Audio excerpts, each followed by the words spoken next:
Hey everyone, welcome back. Ready to dive into another fascinating topic with me today? Absolutely. Always ready to explore. Perfect. Yeah. So today we're tackling something that I think we can all relate to, how to, you know, really spark that curiosity, especially when we're trying to learn something new. Yeah, learning. It's kind of a big deal, isn't it? You could say that. Yeah. So to help us with this, we're turning to a snippet from a podcast called Teacher Talk.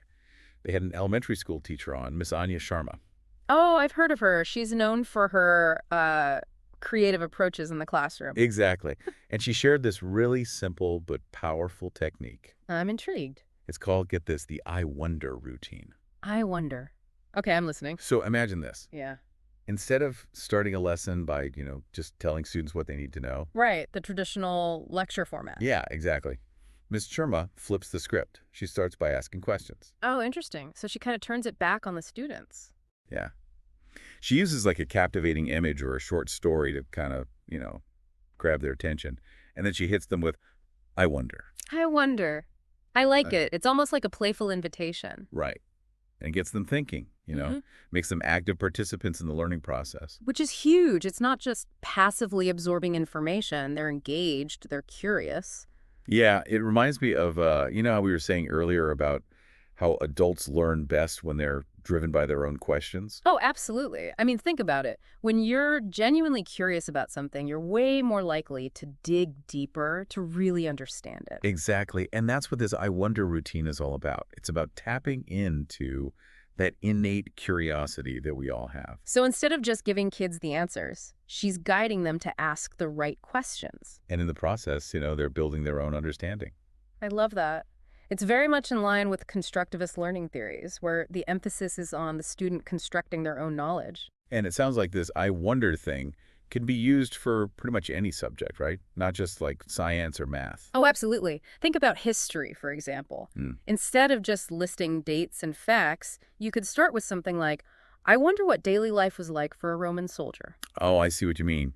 That would get me way more interested than just reading a dry textbook. Right. Or in literature, you could ask, I wonder why the author chose to end the story that way. I wonder. Yeah, it's brilliant. It makes learning so much more engaging. It's all about sparking that curiosity and making them active learners. But how does this play out in a real classroom setting? I mean, do the kids just kind of take over? Well, Ms. Sharma talked about that. The teacher's role is still super important. It's about guiding the discussion. Right, providing structure and support. Yeah.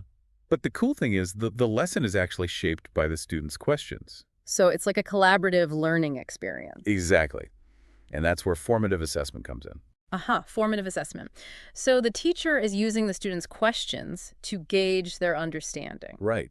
By listening to those I wonder statements, teachers can get a really good sense of, what the students already know, where they might be confused. And what they're genuinely curious about, Right. which is so valuable. And then they can adjust their teaching accordingly.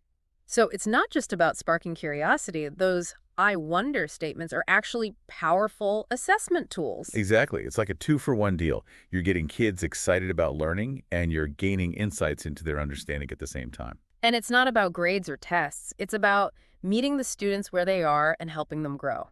It's funny because we often think about assessment as something separate from learning, but in this case, they're totally intertwined. Yeah. And it ties back to what we were talking about before. Adults, we learn best when we're curious, when we're asking questions. This I wonder routine is basically training kids to be lifelong learners. Totally. And, Ms. Sharma made this really interesting point about curiosity being like a muscle. Oh, I like that analogy. Yeah. The more you use it, the stronger it gets. Makes sense. But, it makes you wonder, I wonder. how can we as adults apply this in our own lives? Outside of a classroom setting. That is the million-dollar question, isn't it? It's obviously great for kids, but I'm thinking, how can I use this I wonder approach to be a more effective learner myself? Right. Or to solve problems at work, or even just to have more meaningful conversations. I mean, think about it. Next time you're reading an article or, I don't know, trying to figure out a tricky situation, Just start with I wonder. it's like a little mental shift. Instead of getting stuck in your own assumptions, you're opening yourself up to new possibilities. It's like giving yourself permission to be curious again. And who knows what amazing discoveries you might make along the way. That's the beauty of it. You never know where that curiosity might lead you. Well, I think we've uncovered a real gem today, this whole I wonder routine. It's simple, it's powerful, and it's a great reminder that, sometimes the best learning techniques are the ones that tap into our natural instincts. Couldn't have said it better myself. Sometimes the simplest ideas are the most profound. Thanks for taking this deep dive with us. We'll catch you next time with more fascinating explorations. Until then, keep wondering. Keep wondering, everyone.